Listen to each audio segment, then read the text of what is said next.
ఈ నస్త్రీ స్వాతంత్ర్యమర్హతికి వెనకాల అర్థం ఏమిటి? బాల్యంలో తండ్రి రక్షిస్తాడు, పితా రక్షతి కౌమారే, భర్త రక్షతి యౌవనే, వార్ధకే పుత్రో రక్షతి. అంటే బాల్యంలో కానీ యవ్వనంలో కానీ వార్ధక్యంలో కానీ ఆవిడ స్వతంత్రురాలుగా వ్యవహరించడానికి తగిన పరిస్థితి లేదు, అక్కడ సామర్థ్యం లేదు. ఇవాళకి కూడా స్త్రీని పరిరక్షించవలసిన అవసరాలున్నాయా, పురుషుణ్ణి పరిరక్షించవలసిన అవసరాలున్నాయా? వైయక్తికంగా వ్యవహారాల్లో ఏదో వాడు నన్ను కొడతాడయా అంటే పురుషుణ్ణి రక్షించాలి, అది వేరే విషయం. వైయక్తిక రూపంలోకి చూస్తే ఇప్పుడు ఒకవేళ వ్యభిచారం జరిగితే పిల్లలు పుట్టే ప్రమాదం ఆమెకున్నది కానీ పురుషుడికి లేదు. కాబట్టి బలవంతంగా బలాత్కారాలు జరగకుండా కాపాడవలసిన పూచి పురుషుడికున్నది.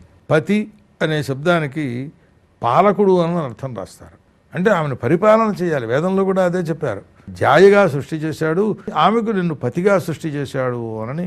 దాంపత్యాన్ని కుదిర్చేవాడు మ్యారేజెస్ మేడ్ ఇన్ హెవెన్ అన్నట్టు ఉంటారు. హెవెన్లో ఏం లేదు, ఫస్ట్ ప్రజాపతి చేస్తాడు అని వేదంలో చెప్పింది. హెవెన్ స్వర్గంలో ఎవరిని ఇస్తాడో చెప్పలేదు వాళ్ళు. ఆ అంతటితో సరిపెట్టగా ఆ త్వష్టృ ప్రజాపతి ఏమేమి వీళ్ళకి సమకూర్చాలో దాంపత్యంలో దాన్ని చెప్పారు. అక్కడ చెప్పేటప్పుడు జాయనుగా సృష్టి చేశాడు అనంటే ఆమె ఎందు నువ్వు ఉత్పత్తి అవ్వడానికి తగిన ఈ స్త్రీనిగా తయారు చేశాడయ్యా అని. ఆ జాయ అనే శబ్దానికి అర్థం అది. ఈమెను రక్షించడం కోసం పతిగా నిన్ను సృష్టి చేశాడు. పతి అంటే పాలకుడనే చెప్పాలి తప్పిస్తే సంసార సుఖాదులు ఉన్న ఆ పతితోటే సంసార సుఖాలను అనుభవించాలి అని.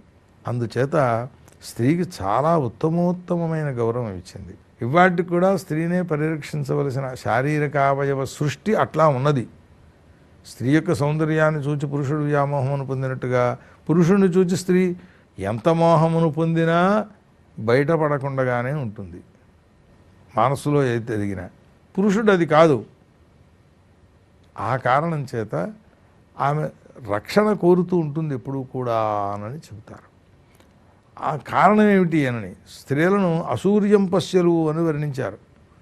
ఎండలోకి కూడా వాళ్ళని పంపించకుండా ఉండేటంత రక్షణ చేయాలి. వాళ్ళు సుకుమారంగా అందంగా అట్లా ఉండాలి అన్న దృష్టితో చెప్పిన మాట. కానీ వాళ్ళకి విద్యలు రాకూడదని కాదు. వాళ్ళకి విద్యలు రాకపోతే ఒక రాత్రి సీతాదేవిని యుద్ధరంగంలోకి పిలిపించుకుని ఆమెకు యుద్ధ విద్యను నేర్పి మరుసటి రోజు ఉదయం మైరావణుడు అనేవాడిని సంహరింపజేశారు అని కథలు ఏవో చెబుతున్నారు.